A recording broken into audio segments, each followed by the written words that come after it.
अस्सलाम वालेकुम। अच्छा जी, आपको बताता चलूं कि इसराइल के साथ हमारे 4 मुस्लिम ममालिक की सरहदें मिलती हैं: उर्दन, लिबनान, शाम और मिस्र। इन 4 मुस्लिम ममालिक की आबादी 11 करोड़ 76 लाख है, जबकि इसराइल की आबादी सिर्फ 82 लाख है, जो हमारे शहर कराची का 37% बनता है, और इन मुस्लिम ममालिक की आबादी के लिहाज से सिर्फ 7% बनता है। अगर ये 4 मुस्लिम ममालिक इसराइल पर हमला करें तो 100 मुसलमान के हिस्से में 7 यहूदी आएंगे, 7 इसराइली आएंगे।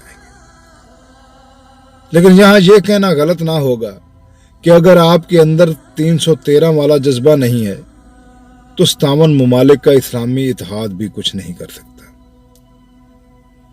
बहैसियत मुसलमान हम इतने कमज़ोर हो चुके हैं कि सिर्फ बद्दुआओं और मजम्मत से काम ले रहे हैं।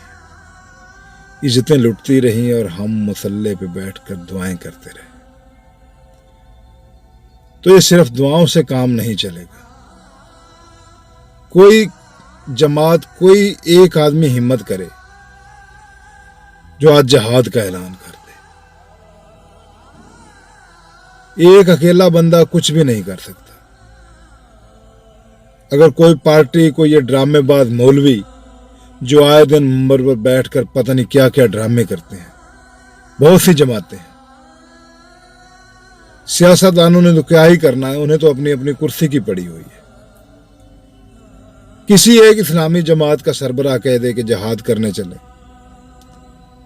मैं कहता हूं तमाम सियासतदानों को छोड़कर लोग आपके पीछे होंगे, लेकिन आप में वो 313 वाला जज्बा ही नहीं है।